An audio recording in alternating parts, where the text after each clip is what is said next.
There's 12 of us. No, really. Good afternoon. That's right. Thank you for sticking with us. It's surely been an interesting day of conversations around the emerging opportunities in live video. But if we're really being honest, I think live video still really scares marketers. Anything could happen, as we saw today with the fire alarms going off. And marketers are still really trying to figure out, is live video right for their brand? So today we have some great panelists here to talk about how marketers are using live video and hopefully answer the question, should your brand go live? So I'm going to turn it over to them to introduce themselves, and then we'll kick it off. Fritz? I'm Fritz Brumder. I'm the CEO and co-founder of BrandLive, and we're a platform for brands and retailers to do live video events with e-commerce and interactivity features on their websites. So we've been taking brands live and doing live events since 2010. I'm Vincenzo Landino. I am the creative director at Aftermarq. It's a media company focused on creating brand awareness through video programming. I'm Colin Hornett. I'm the Chief Creative Officer of iPowow, which you guys have been playing along with today, so thank you. We engage people, turn your favorite TV shows into video games, and give people a reason to show up, a reason to stick around, and a reason to come back. I am Marc Gawith. I am the .live evangelist. I think it has me described here as business development manager for .live. Our company owns the .live domain name, and it is basically a tool that allows brands and content creators the ability to brand their live video channel regardless of the platform that they're on, so it's very much platform agnostic. I'm Mike. I'm the Chief Marketing Officer of Laundry Service and Cycle. Laundry Service is a full-service social media agency working with brands across content creation and distribution, including live video.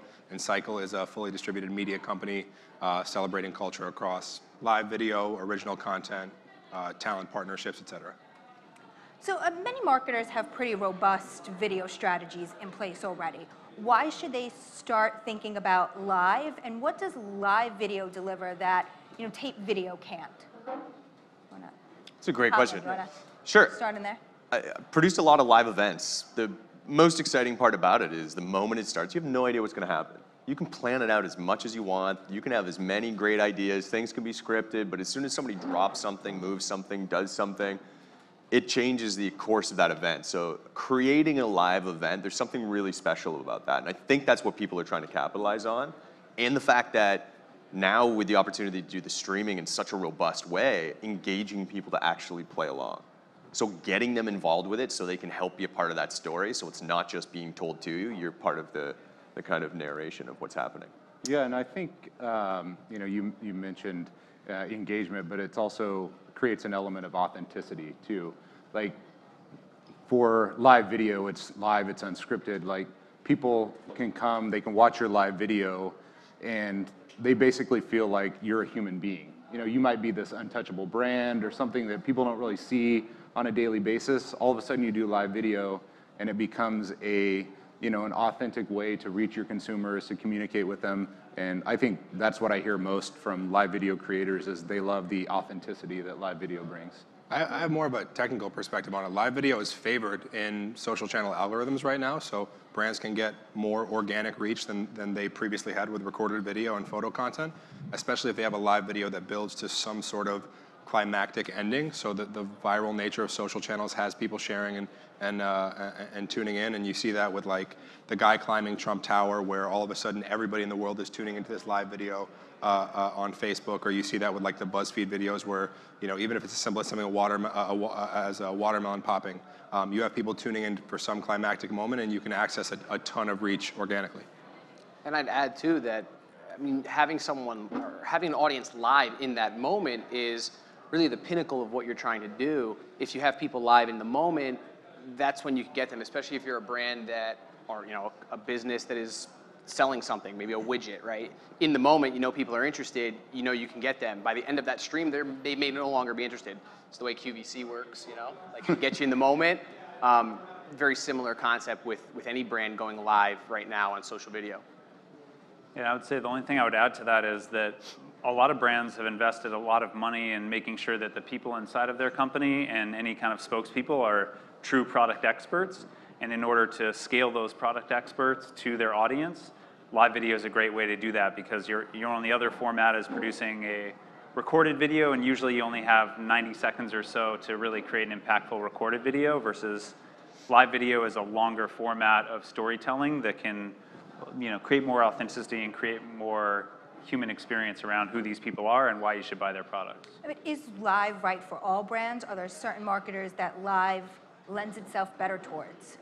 I think, packaged goods and transactional items, it's probably not as important, but if there's any kind of like feature benefit or technical component to the products that brands sell, then I think it's right for you. I think it is. Tie it in organically. Get creative. This is an opportunity to do something different. Instead of pre-packaging something, it comes back to the authenticity, right? It gives the brand the same chance to do the same thing. So I don't think the brand matters so much as it does the content that is bringing it to life. Some brands, it's more successful for, and it's a better opportunity, no question, but I think everybody can benefit from the opportunity as well. Yeah, I don't think anyone is gonna, not everyone is gonna try to sell their product on live video. I think a lot of brands are gonna use it for an awareness play.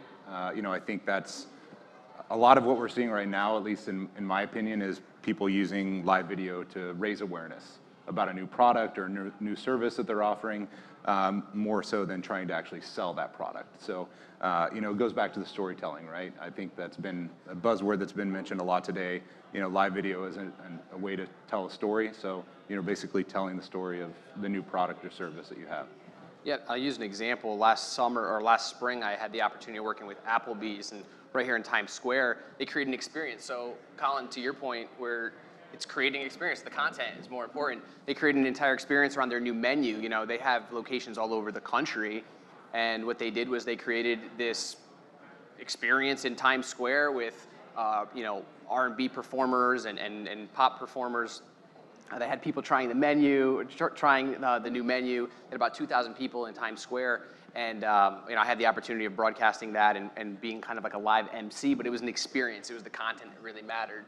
And that created a lot of awareness. It generated over 1 billion impressions, which in the social world is a big deal. So, it sounds like live is really best for marketers looking to build anticipation, build awareness, perhaps around an event, a product launch.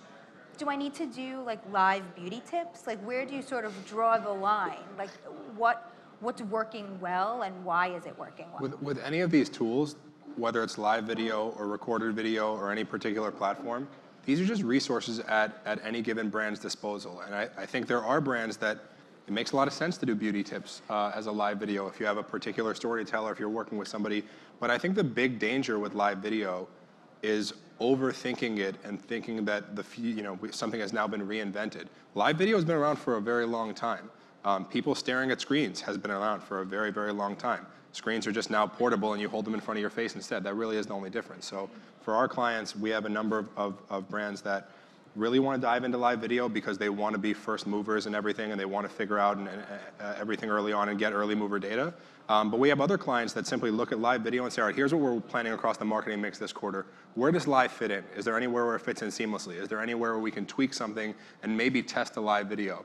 It doesn't have to be like a new live video team for every brand. I agree with that. I don't think there's no difference between a webcast and a broadcast, right? It's just a screen. It depends what you do with it. So live is live across the board, in my eyes. And I think I'm going to go to the beauty tip example. Why would a beauty tip be valuable? You incentivize people. Give them a game to play along. Give them a reason to show up, a reason to stick around, and a reason to come back. So if it's live and you're doing a beauty blog or whatever it might be, they can win a product by playing along, or at the end they get a chance to win. I think that's valuable. That gives them a reason to show up. If it's the same experience showing up live as it is watching the recorded video, then I don't really. It sounds like the big difference here from live versus tape really is that marketing that happens ahead of the live stream versus pushing out a piece of content that's produced and allowing it to sort of generate traffic and generate eyeballs. There seems to be a lot more marketing needed leading up to an event. What sort of goes into that preparation? Well, to that point and to Mike's point, you have to look at the overall marketing mix. You can't just say, okay, we're going to go live today, with absolutely no rhyme or reason. I mean, it has to fit in your overall marketing, your marketing plan. And I've worked with brands, and I haven't worked with brands because they had no place for it, or they weren't ready for it. So it's okay to step back and say, I'm not ready for it. But I think really that's that's a really good point. Yeah, I think there's ways now where you can promote or market your live video pretty directly. I think what Facebook's doing with Waiting Room is absolutely awesome, and I'm sure there's going to be a suite of ad products behind that. But I also think there's been a lot of examples of live videos that didn't necessarily have the marketing behind them that they should have, but still did extremely well. Cycle broadcast the first professional sports game on an athlete's social channel in history. We broadcast Alex Morgan's home opener for her club team in Orlando on her Facebook page. And because of the timing, because of the league restrictions, she really couldn't promote anything beforehand, but it was 2 45-minute halves. It was really the only place to see that. There were a ton of fans that joined in, that shared, that commented. And as a result, the algorithm sort of did its job, and we reached hundreds of thousands of people. Now, would it have been better to promote that ahead of time? Absolutely. But when you have a long piece of content where people are incentivized to tune in, continue to watch, and other people continually tune in because it starts to create this sort of aura around it, then that's where the algorithm takes place, and you do get really impressive results. And I would add, I think what live video also gives you is you can watch it in the moment, but then there's the ability to repurpose that content, in a way that doesn't feel like you're just taking a taped video and putting it somewhere else. Like you take that live video, cut it up, use it in campaigns, whatever, right? Like there's different ways to use that after the fact as well as leading up to the event. So you sort of can cover it on both ends. Are there any early insights in terms of what types of content works best, lengthwise, what's being pushed out, on what platforms it's being pushed out?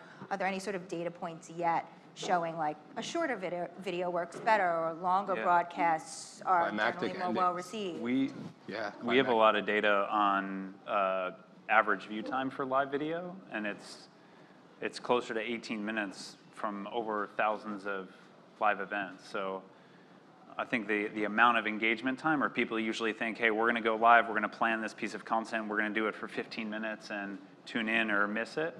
And I don't think that's the right approach. I think you want to open the window a little bit longer and make it so that people can kind of pop in, pop out of the experience over a period of time, and expect that they're going to watch for, on average, about 18 to 20 minutes. Oh, so whereas like video traditionally has been about shorter pieces of nuggets, it sounds like more of an extended broadcast. People definitely seem more comfortable sticking around for a longer period of time watching live video. Yeah, that's interesting because, again, you've got that element of surprise. Something could happen, and that's why you want to stick around. For us, we found that sports, giving people the opportunity to play along with their favorite sports or engage their favorite athletes that way has been really successful because you want to see the outcome. It's like live television as well. Concerts, the same kind of thing. There's a very close proximity between what's successful live on television and on air. Esports as well is massive, and the engagement is huge.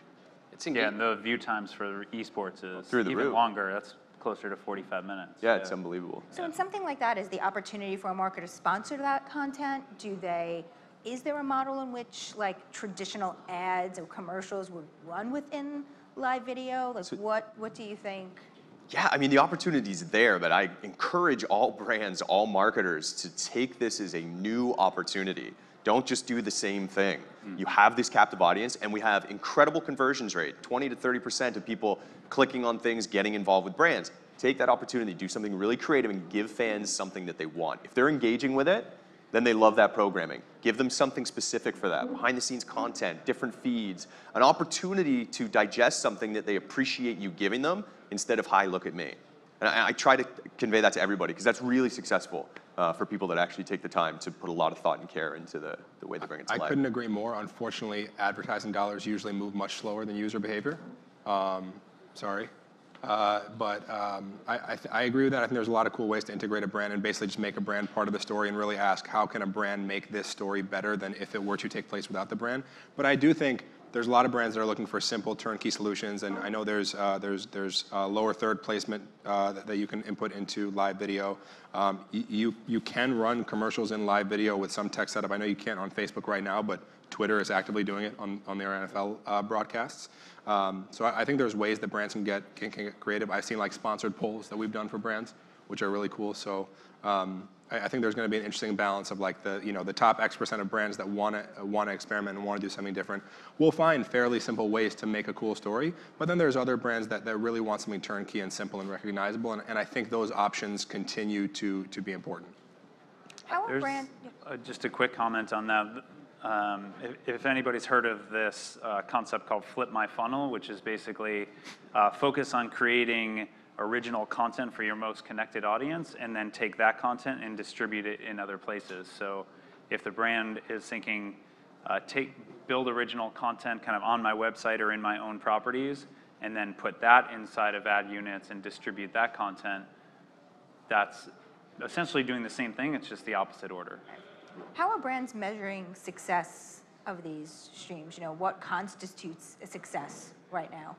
So with the brands I've worked with, it's been awareness, and like everyone's like, well, what's awareness? Awareness it's not the bottom line. And and you guys, I'd love to hear from what you guys say too, but I think they're looking at it as how can this create engagement on my channel, whatever channel that is, how does that drive traffic? I've got brands that are like, we just want to drive traffic back to our own website. Like, we don't care about this social traffic. I don't care how many views are on Facebook. Is it driving traffic back to our content? The content we're creating that we own back on our website.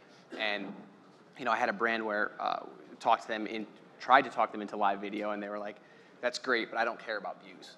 I don't care about how many people are liking or sharing it. I just want traffic back. And obviously, like, it wasn't a fit, but there's a reason for that. So it really depends on what they're looking for, what the brands are looking for, and the ones that get it are the ones that are saying, okay, there's a bigger play here. Like Mike said, advertising dollars move a lot slower, so it's not always an instant dollar play. There's a longer term play. I think to measure the results of a single live video would be akin to measuring the results of a single billboard placement for a day, or a single banner ad, or a single commercial view. I think it's important to know how to measure it, and it's pretty simple. There's view time, there's number of views, there's clicks. It's pretty easy to measure thanks to social media technology. But to my point earlier, it has to be part of a relevant marketing mix, and you have to ask yourself, against a particular set of brand goals, how are we going to reach people in the right way? How are we going to add value to a certain audience? And how are we going to eventually convert them to a certain action, whether it's purchase, click, view, whatever? And where does live video fit within that? And if you look from that perspective, then it's simply the technical question of asking, what were the number of views, the amount of view time, did that ladder up to the KPIs? And I think it's fairly straightforward. Where brands will run into trouble is trying to justify some grandiose shift in their marketing plan based on a single live video. Yeah, and we have a product that specifically works with live video, so this might not necessarily equate, but we're fighting against 25 years of ingrained thinking where we're trying to change that. We all are. Right. I mean, I can only talk about what we do, but .live versus .com, so we're trying to like change the shift and the focus. So we're like, well, how do we reach a new audience? Live video. And it was all about awareness for us. That's all we did with live video. We're not trying to measure ROI. We're not trying to track units. We really don't even care if there's any units registered as a result of the live video. It's just telling the story, getting that message out there in new circles, and getting the people that could benefit from it to know about it. So let me add. So my wonderful partner says consistent content. Amy, for anybody that knows Amy, Amy. She says consistent content creates customers. 4 C's. I don't know. It works, right? You can't just do one live video and say, like, that's it, we're done. What's the success of that one live video? You have to measure success over time, right? So it's, okay, we did one this week, let's do another one next week. You can't just say, I'm gonna do one, and then we might come back in a month or two with content. Like, what are people even looking for? And this is more, I'm just tagging along Michael there, but that's how you measure success. You measure success over time. It's almost like a golfer, right? You play the game for yourself. You don't play like against other people. You play against yourself. You improve each time you go out there. Same thing with live video. You improve each time you go out there. That's how you measure, the true success. It's an interesting analogy. I would use a different analogy. It's like the history of marketing. I'm a bad golfer, so that's how I have to measure. True, he is. Nothing is different, right? Like, it's every time there's some new innovation, right? It's brands rush to sort of reinvent how this is done, and there's core principles of reaching people effectively, adding value to an audience, understanding what their interests are, driving through a marketing funnel, and you use certain tools to do that. Live video is one tool, and I think that's a big part of our education process for our clients across laundry service and our partners across Cycle, just understanding what's the holistic scope of what we want to do and how can live video play a part. Are there any examples from any of the brands that any of you have worked with that show that one of these live, streams have brought in new consumers or have, generated like younger consumers or anything like that? Like, are you seeing evidence of that yet? Definitely.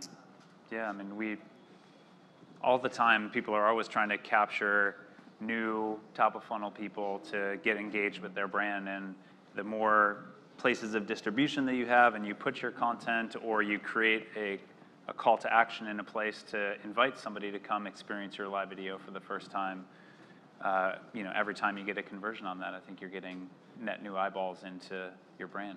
Yeah, we've seen direct relate. If you engage people, you give something to people to do that's engaging and fun and incentivizes them, there's a direct correlation between that and getting people to show up. And we've worked with Nielsen in a couple situations, and it's incredibly highly rated in those moments of when you're engaging people, they stick around. So it increases retention, it increases ratings. A good example that we do with Fox Sports is you're watching the race, you're watching NASCAR. NASCAR's happening, it's about to go to a commercial, they push a live feed from pit row to the device. So now you're watching it up there, and instead of changing the channel or get lost, you watch pit row through the commercials. There's no sound, so you have the auditory. Now your brand is in the show, arguably. And instead of having changed the channel, it comes back and you're still in it. So retention and ratings go up. And you've captivated them on multiple screens doing the same thing. So it's incorporating the live video with the linear that way to bring it to life. Are there any, big mistakes that you're seeing yet from marketers that, as they're attempting doing this, some things that are just like completely not Poor working? quality. You can Okay. stream in HD now, and every brand should. Every time I see a brand that's streaming from like a smartphone or a bad connection or whatever, and they didn't test the stream beforehand, to me there's no difference than if I were to walk into a store and see your product on the shelf with like busted packaging, right? Right. That is your brand identity. And I say that because it's not particularly hard or difficult to stream in HD. I believe we're streaming in HD right now. You're literally plugging the same technology into social channels, and Twitter is now making that easier and easier as well. So that's got to be the absolute baseline for any brand. And I think Mike mentioned earlier overthinking it. Like, I don't think you need to overthink a live video strategy, especially if you're just getting started. Like, try it out. I mean, odds are you're probably not going to have a huge audience on the first, go round. So there's a good chance that you can screw up and not have it be super impactful, right? So like, the message that I get and a lot of the people that I work with, they're like, just click the button, right? Just go live, try it out. You don't know what you don't know, right? So I think that's, overthinking it probably a big one. Do something big. Yeah. Go ahead. Don't be afraid to Sorry, do it. do something big. I mean, it's the Wild West. You have a chance. It's a new medium. There's no rules and regulations that say you can't do this or you can do this. Like, this is an amazing opportunity in time, in the history of being able to entertain and show people things, of being able to stand up and go, hey, we're sending the guy into space and he's gonna jump off a platform back to Earth. And live, the guy passes out for 10 minutes. You've got 15 million people watching live going, is he dead? Is he gonna wake up? And all of a sudden he wakes up and he lands. Everybody's like, ah! Like, those are crazy moments in the world that you can do with the technology in an amazing way. So brands, just kick the spurs off and go for it. It's such a great time. And if you want to brainstorm, give me a call. And to that point, there's a ton of people that have been doing live video for a long time and have done crazy stuff and really simple stuff. And so I think a mistake would be not reaching out to your peers, not reaching out to the experts, and really like getting some advice and having somebody help you through the workflow. We're talking about not overthinking this and sort of like hitting the button, going live, but how much preparation does need to go into putting one of these on, like in terms of having a team in place to respond to people who are commenting, during the stream, to think of other things to do, like in the middle of the stream if something comes up, like how much work is needed to actually prepare? There's an important distinction between not overthinking it and doing something stupid, right? So like when we talk about not overthinking it, it means don't operate out of fear. Don't paralyze yourself in questions rather than taking advantage of opportunities. That said, and again, I'm going to go back to the consistent theme of it's not any different than the foundation of marketing. Right. There still needs to be a strategy in place. There needs to be the right resources. Those resources include where are you going to do it, what's the tech setup, who are the people that are going to make sure it works right, and more than anything else, it has to be rooted in some sort of business or marketing objective.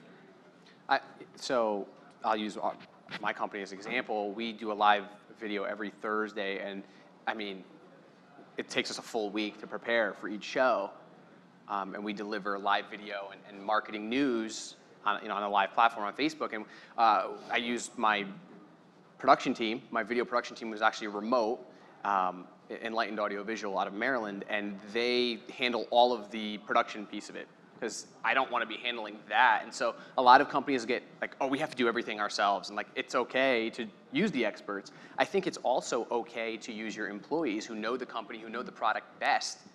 You don't always have to go outside of your company to find someone to work with. That's not to say influencers are not great to work with. It's just to say that when you're starting this and you want to create a consistent programming, utilizing your employees, utilizing the executives who know it better than anybody, at least they should.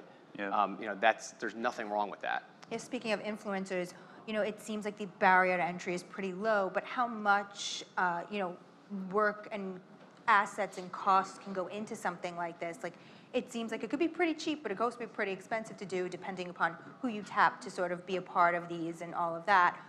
What are some of the costs associated with this that brands should be thinking about? Yeah, I mean, we work with a lot of influencers to talk about our products, and it ranges anywhere from $500 to several $1,000s, a month, based off of the reach. And once again, we could kind of get into a whole conversation about, well, how do you determine what their value is, right? But engagement, all that stuff. But ultimately, I think you have to look for someone that ultimately, is a organic believer in your product, because if they don't believe in it to begin with, your audience is going to see through that. They're just going to see it as a sales pitch, and they're going to tune out, and it's not going to be authentic. It's not going to be that true, authentic, engaging experience. So, from our perspective, that's how we got started in live video. We worked with influencers that have been doing it for a while, and have slowly been able to build our own internal strategy for kind of taking this to the next level. I think the influencer piece is interesting because, especially we go back to the point about like algorithms can really take live content to new heights. Cycle represents 1,000 social influencers and over 1,500 athletes, and all of them have big audiences, and we actually view them as working media. So when we do partner with brands for any kind of recorded or live execution, it's based on the reach of the influencer. So if we know an NBA player or a fashion blogger is going to reach millions of people every time they post, then it's a pretty simple equation to figure out from the brand's perspective, based on digital media benchmarks, what is that worth? And oftentimes, the value of that media buy justifies the content production, the partnership with the influencer. So there's a lot of cases where you can just sort of look for comparative measures where it's like, well, am I going to invest my money in a banner ad across so-and-so traditional publisher, or am I going to partner with a number of influencers or celebrities or athletes or whatever, share branded content across their channels and actually reach more people for less money? Depends on the complexity of the event too, right? It depends on what the story is you're trying to get out. I mean, putting elastics on a watermelon did not need the craziest production value or cameras, right? Elastics on a watermelon, let's see how far this goes, and then boom, it explodes. If you're broadcasting a live sporting event, or you're doing a massive product launch, or you're doing something like that, then the scale goes up the same way any live event would. The cool part is the bottom end of it is a phone with a button, and you can start there. And you can get really creative, and you can do amazing things with that, especially with the programming that's available through apps and everything else. Whereas depending on the value, again, it goes up, and if you want to get various influencers to be involved, then that's also another consideration as to how they bring their skill to the table. So I know one of the things that some publishers have been thinking about is they, went into this and thought about, like, we're going to do all this live content, and some are starting to like rethink and pull back a bit. Maybe we shouldn't be doing as much. Is this something brands need to think about? Like, how much live is a good thing? Like, how much work does it take? Like, what is sort of the balance for all of this? With anything you do on social, you have to remember, where are people getting these notifications, right? In their pocket. So if you inundate them with notifications and they start to block you or turn you off, now you've lost them. It's a lot harder to get that person back, if at all. So yeah, you can. Too much of a good thing is not always good, right? And if your live video or your any content, but let's just say live video because that's what we're here for, if it's not good, it's not engaging, it's not something I want to come back for, then I'm turning you off and I'm never going to come back. So every time you go live, it has to be amazing. Yeah, I agree with that. Consistency is important, though. Yeah, I mean, you want to. It's nice to have something that's reliable that I can go to, right? You've got the nightly news at the same time, so people know when to show up and what to do. So I think there's great value in that. Don't get scared. Experiment, but make sure the content is really, really good. And vulnerability, I was going to say vulnerability works too. I mean, it's okay to say, I don't know. It's okay not to know every answer to every question that someone's asking you. It's okay to, to tell people, hey, this is our first stream. I think that's what Colin and I were just talking about this. Yeah. Backstage we're saying that there is this like fear and uncertainty. Someone asks a question, you're like, I have no idea the answer to that, or something comes up where you just don't know how to respond, and that could definitely be scary for Marc, who's so used to having full control. Well, and our answer to that was that's guaranteed to happen. Yeah. You're guaranteed to be at a moment where you just go, huh. That was a great question. Yeah, we'll talk about that next week, maybe. Steph Curry misses shots. They still broadcast the Warriors games. That was great. Yeah, I think to Mike's point, there's a place that live video fits in with your overall marketing strategy, and that place usually has something to do with authenticity and transparency. So if your goal is, we want it to be okay, if your goal is to be very protected of your messaging, then probably don't put live video into that strategy. Yeah. Well, I have more questions, but I want to open it up if there are any questions from the audience. We have one right up front. There's a mic. Okay. Go. So we talked a lot about authenticity today, and I often equate that with trust. And I'm just wondering if one of the better metrics for the future to measure live streaming is more about lifetime value of the customer. Because if you already trust or you're already working with that brand, then could you use live streaming more as a way to look at customer engagement for the long term? And could live streaming actually play a bigger role in keeping customers So longer just than the question is talking about metrics, if it's more about building lifetime audience versus just here is, how many shares and likes something got, on one stream. Yeah, I've got some ideas on that, because one of the reasons we got into live video in the first place was we saw that brands weren't in complete control of their community and their audience, because predominantly they sell through retailers, especially anybody that's been around for over 10 years. Usually it's like 80% or more of their sales are owned by somebody else. They want to grow the percentage that is owned by them, which means they're trying to build a community, and they have to have a channel and a way to build trust with that community, and live video fits really well within that strategy. Yeah, it's good. I would echo that. I mean, controlling the message, being able to get that out authentically is figuring out how to make that a metric, how you can measure whether it's trusted and believed, and being able to have an honest conversation is something that is much easier to see if it's true or not in a live environment. We were saying that earlier, is you're going to make mistakes. You're going to say things are going to slip up, so you're more yourself in a live environment than ever. And so it's a great way to convey that. Yeah, I think that's a great point. Any other questions? So I was also thinking about platforms and how a brand decides where to go to stream. Is it to go into Facebook or Periscope, or how do you make that decision of what platform is the right place to host, your stream? I think you have to ask yourself, when your audience pulls out their phone and goes to a particular platform, Twitter, Facebook, Snapchat, wherever, why are they going there, and what sort of value are they looking for? If you're tying into any kind of live conversation, that's part of the bigger live conversation, right? Twitter is obviously a great place to be. There's a number of reasons to be on Facebook or Snapchat or whatever, but the idea being, if you think user first, you'll always have the right answer. I also think there's a lot of scenarios where you can very easily broadcast to multiple places at once, and when there are economies of scale like that, you always should. I think you hit on it right, Mike. It's go where your audience is, or where your audience is most engaged. But also, I think you should bring it in-house and embed it on your site. Have a place where it constantly lives, just in case a platform goes away. I mean, we've seen the Meerkats, the Periscope, maybe, who knows? These platforms come and go, they get cannibalized. So if you have a consistent destination where you can constantly broadcast that data to your own website, maybe a new website, leveraging Fritz and your team to do that. I think having it on your own branded URL, your own branded site, first and foremost, where all that content lives, and then push it out to the Facebooks and YouTubes of the world, I think is, at least I think that's the way that brands should be embracing live content and their push strategy. So what you're saying is get a .live? I mean, not in so many words, but yes, Or if you'd like to get a .com. just kidding. Thanks. Yeah, I think that our position, or the way that we always advise people, is own the experience first on your own environment, either your .com or something very close to that.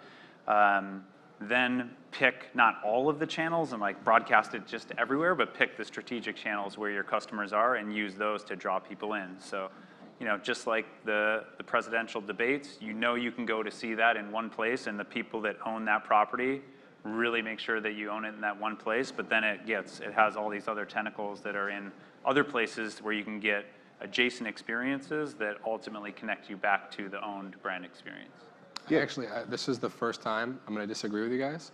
I think any time where the experience is primarily in somewhere where users have to go there, I think you're gonna see scale issues.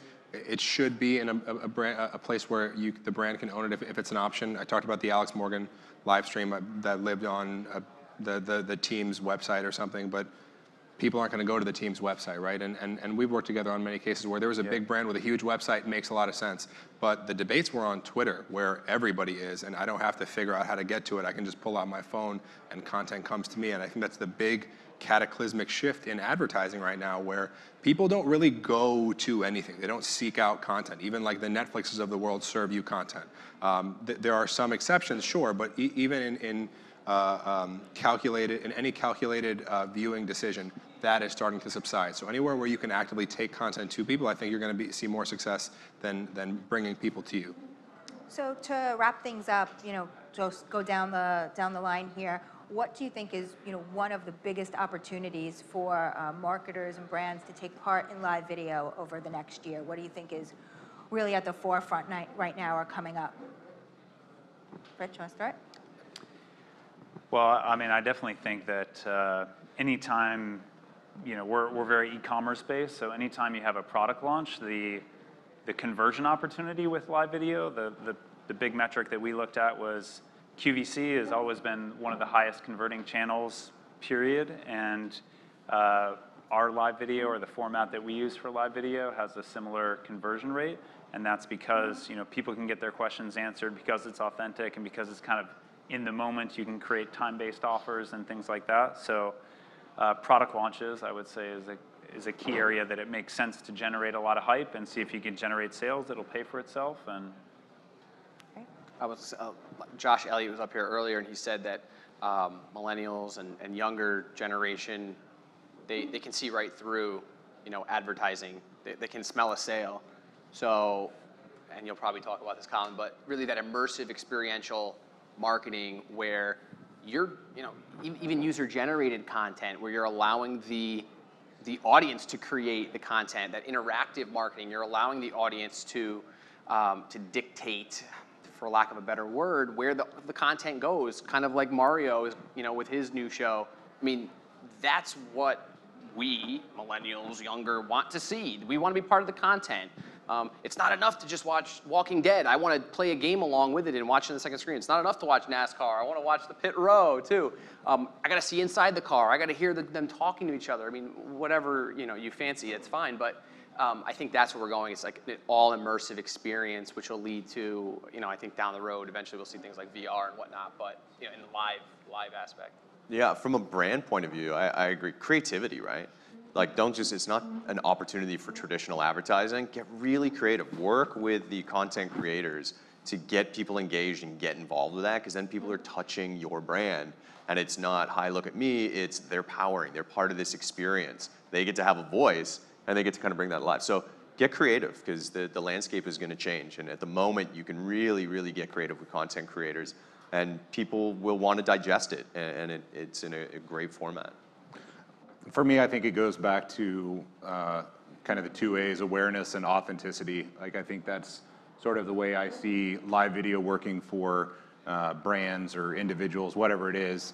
You know, basically being able to put your brand in a manner where the consumer feels like they're connected to you more so than just reading an advertisement, you know, on Twitter or, you know, in a magazine or, you know, whatever it is. Like, I want to feel like I'm part of it, and, you know, the engagement, the interactivity, all of that stuff. So, you know, I think that's where we're at with live video. I think live video is symbolic of the landscape they're in right now, which is the complete democratization of content creation and distribution, where brands no longer have to piggyback off publishers. They can be the publisher themselves, and that's amazing. The challenge is that they now have more competition than ever, because not only is CNN also live streaming, but you're competing against my live stream and yours, and pictures of my sister's kid, who's definitely cuter than your live stream is. And so there's so much competition out there. So brands having the opportunity and the challenge not just to think like a publisher, but actually be a publisher, I think is the name of the game for the next however many years. Great. We'll leave it at that. Thank you for joining us. Thank you for our cool panel.